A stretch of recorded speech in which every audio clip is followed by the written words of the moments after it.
Alright, so in this video we are going to talk about Stalinism, or what we might call totalitarian socialism.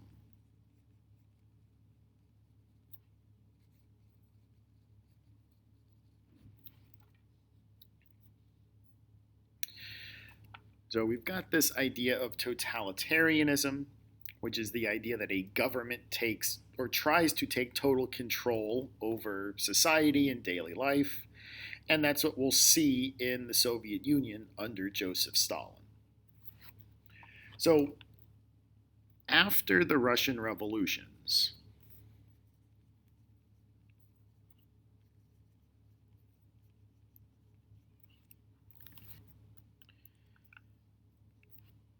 the Soviet Union was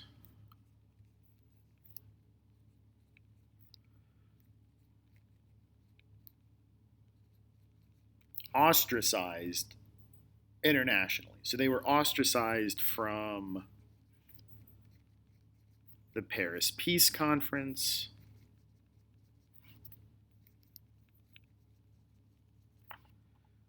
and the League of Nations.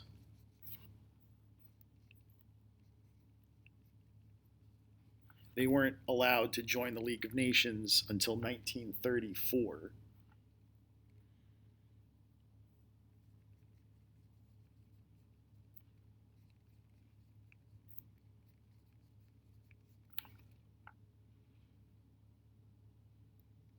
So being cut off from the rest of the world basically forced the Soviet Union to figure out how to function without any guidance from the rest of the world.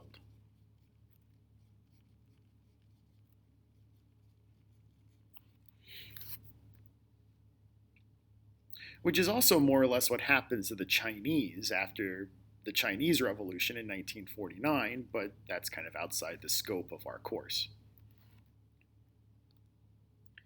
So we're going to pick this story back up with Lenin's death. So Lenin dies in 1924, and this kicks off a power struggle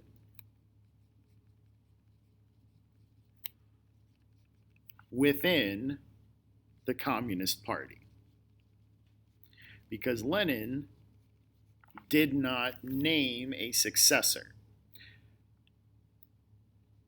There is some evidence that while he didn't name a successor, he specifically said that he didn't want Stalin to take over after him, but that may or may not actually be true.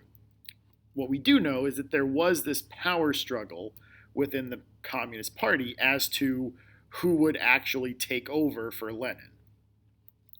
And without going too deeply into this power struggle, there were three distinct camps within the Communist Party. There was a leftist group, and the leftists wanted to continue pushing for international revolution.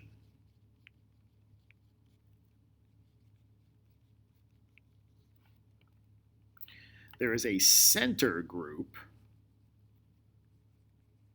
and spoilers, this was Stalin's group.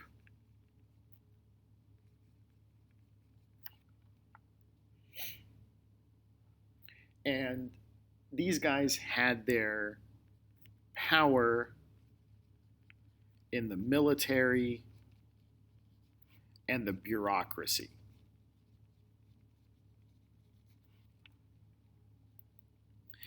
And there was a rightist group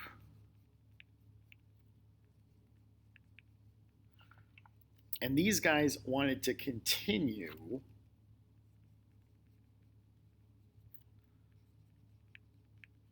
Lenin's new economic policy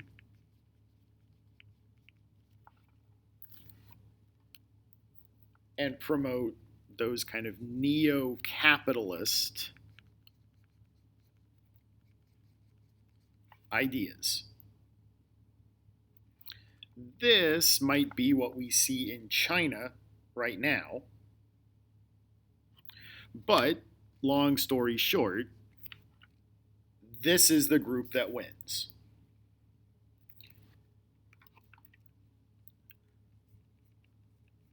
Stalin uses his position as general secretary. That was his title. He was the general secretary of the party.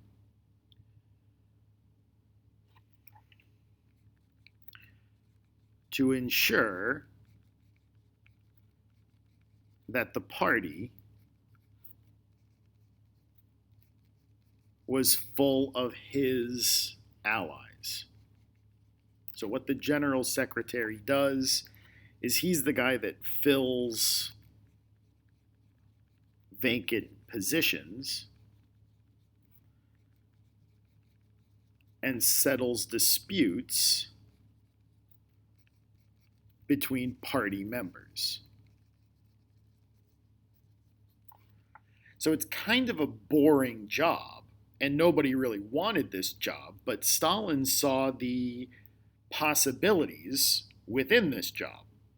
And so he filled all the vacant positions with people who were loyal to him or could be loyal to him. And he always settled disputes in a way that favored him. And so by 1928,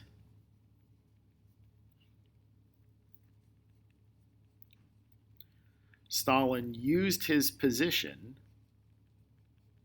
both to fill all the positions with allies, but also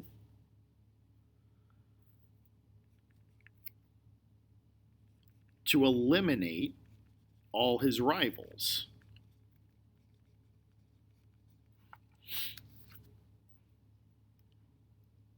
And so from that point forward, every leader of the Soviet Union was also the general secretary of the party, because Stalin showed how powerful the position was.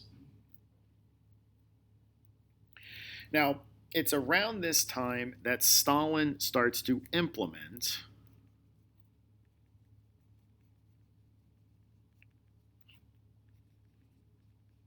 his own take on Marxist ideas. And so Stalin's idea, or Stalin's set of ideas, is called Socialism in One Country.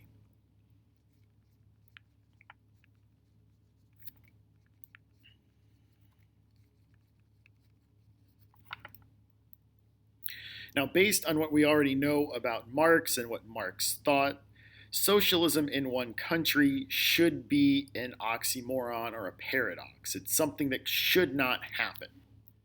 So Marx argued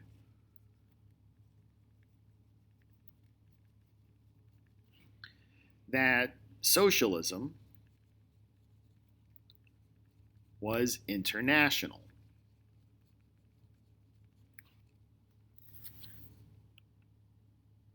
Linking workers across international boundaries.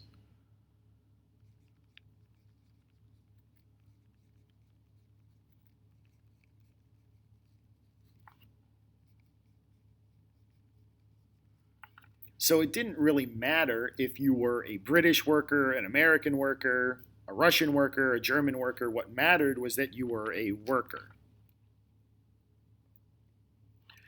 Stalin argues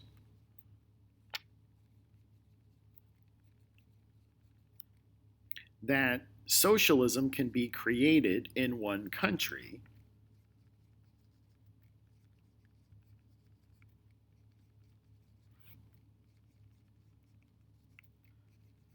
by actively promoting or actively demoting, depending on how you look at it,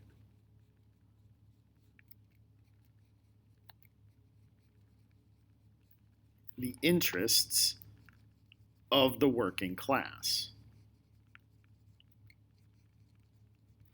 Or if you're talking about demoting, you'd be demoting the interests of the upper class, the middle class. Now, to do this, and this is also something that is kind of opposed to what Marx said, Marx argued that once socialism was attained, government would go away.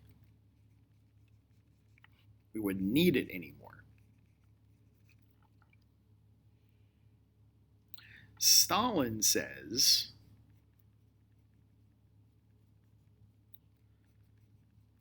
that to do socialism in one country,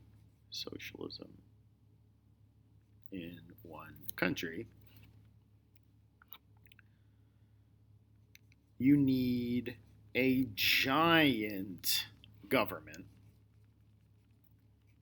to promote the interests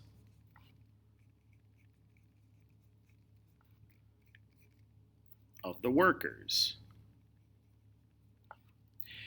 But at this point, we've maybe strayed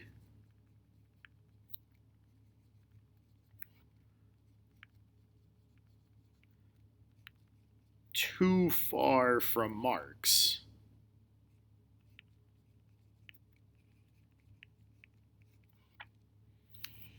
So maybe at this point we're not even talking about Marxism anymore. Now we're just talking about whatever it is Stalin is trying to attempt.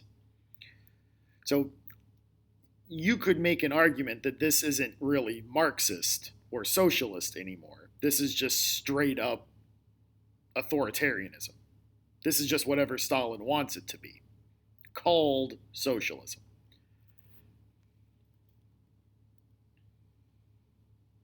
So remember, we want to actively promote the working class and actively demote the bourgeois class. So we need to target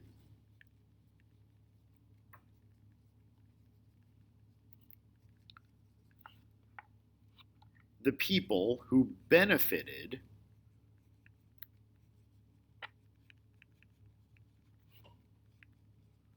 from the new economic policy. So these are some of the richer peasants, and I guess we would call them proto or neo-capitalists.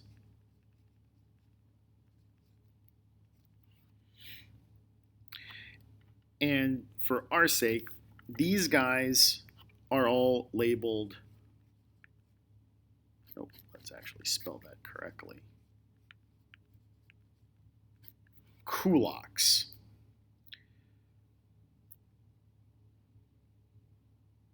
So kulaks are the scapegoats.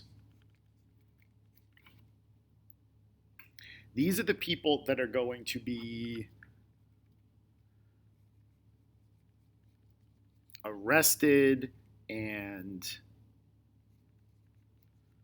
jailed or sometimes executed for resisting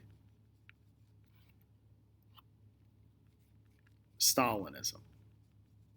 Now, were there some rich peasants who didn't get on board?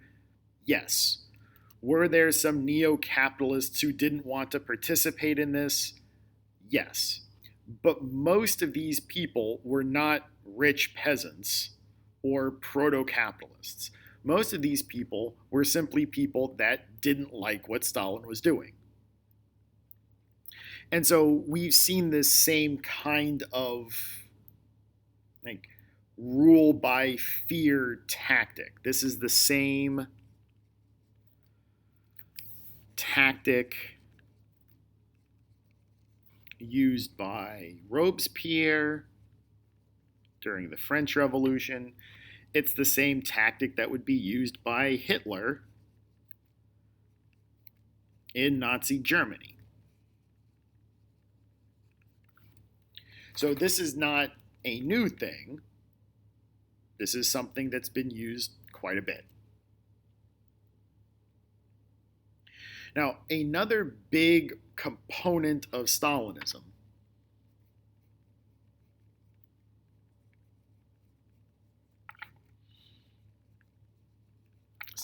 also focused on rapid industrialization.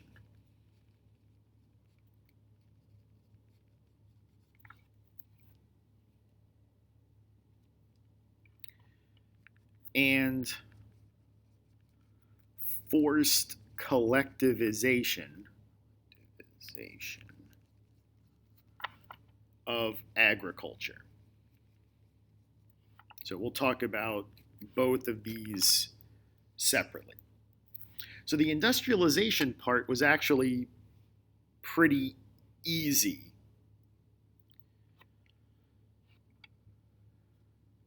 So the industrialization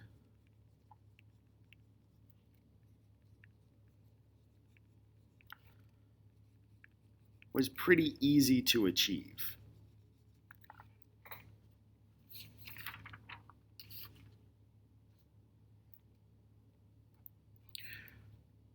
Russia still had a lot of room to grow.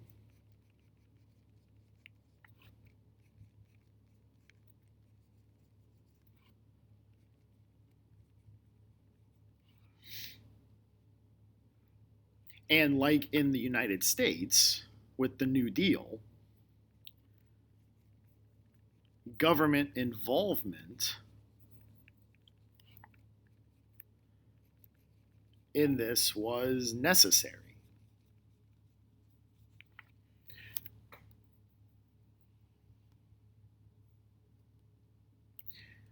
They also had a lot of political prisoners. These guys.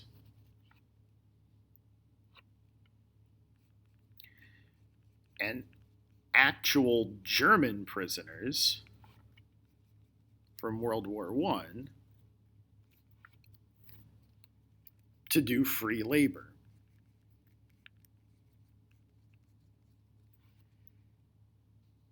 Or to put this another way, this is essentially slavery. So the two big projects that the industrialization tackled was rebuilding from World War I, because a lot of Russia was damaged or destroyed by the fighting in World War I. So that is where a lot of this went. But the other major project was electrifying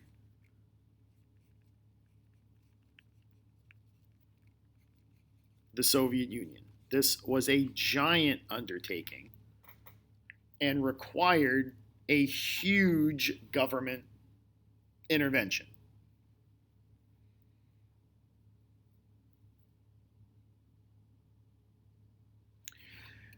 The agriculture component of this was harder.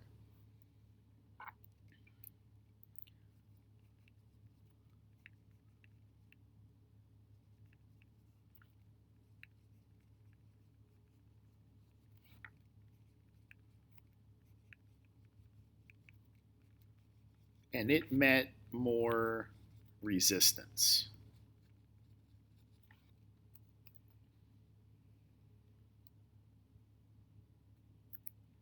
Stalin argued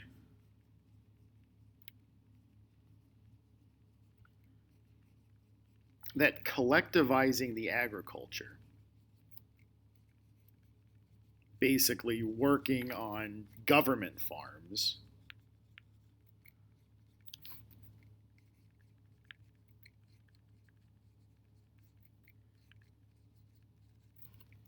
Freed peasants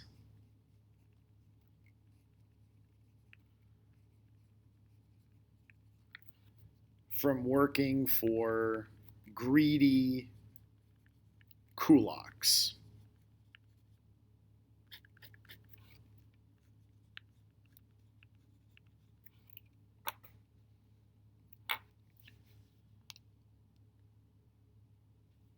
The peasants, on the other hand, just didn't want to work for anyone.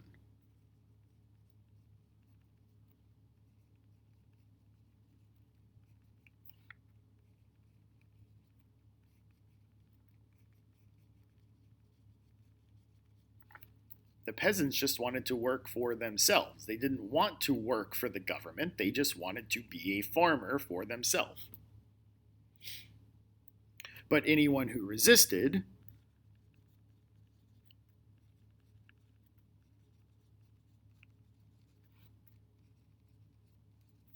was a kulak and sent to the prison camps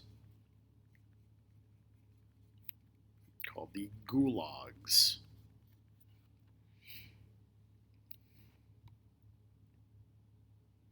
Now, as you can imagine, this collectivized agriculture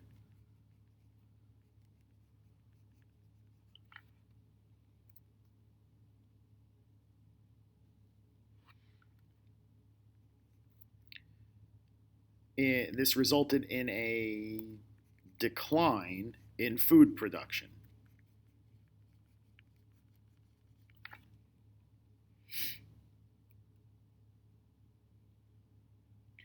And we actually see artificial famines as a result.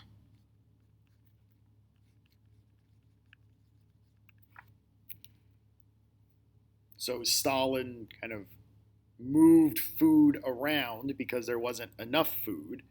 And so he created artificial famines as a form of punishment. We see this in Ukraine between 1932 and 1933.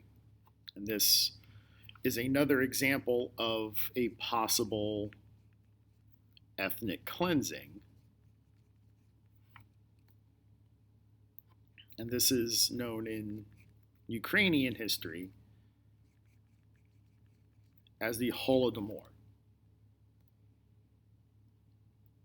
And estimates are difficult for the number of people who died, but it's somewhere between 3 and 12 million starved.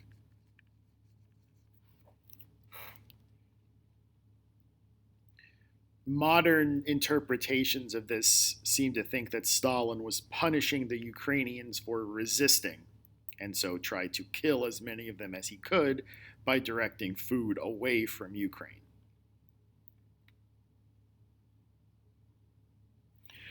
One last piece of Stalinism that's important to note are the Purges. So this is different than the stuff we saw up here with the people who are arrested and jailed.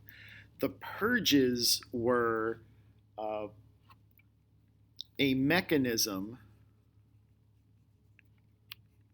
to remove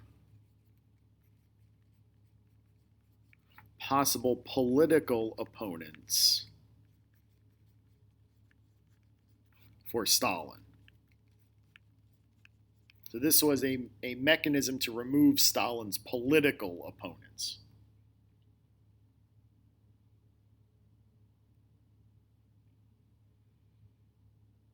So Stalin used this to kind of maintain a level of fear and uncertainty inside the Communist Party. So you never knew if you might be the target of the next purge. So you did your best to uh, curry favor with Stalin or to feed your own political opponents into the machine and have them killed. But this pretty much kept everybody loyal to Stalin and disloyal to anyone else. So, what I want to do just to end this is that we'll wrap up the story of Stalin here. World War II saw Stalinism relent a little bit, so things calmed down to fight the Axis. So Stalinism kind of loosened its grip on the Soviet Union in order to fight the Axis. But after World War I, or after World War II,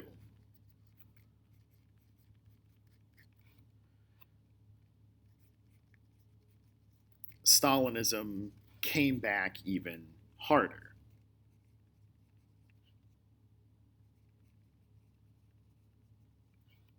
The purges start up again.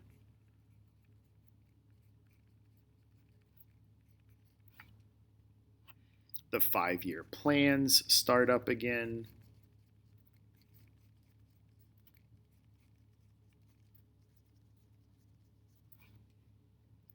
And while Stalinism was never officially anti-Semitic,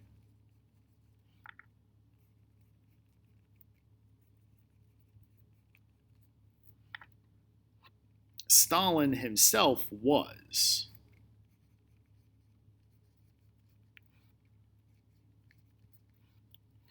And there's a lot of evidence that right before his death,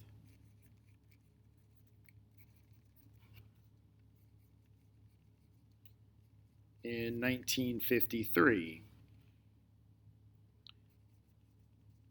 he was planning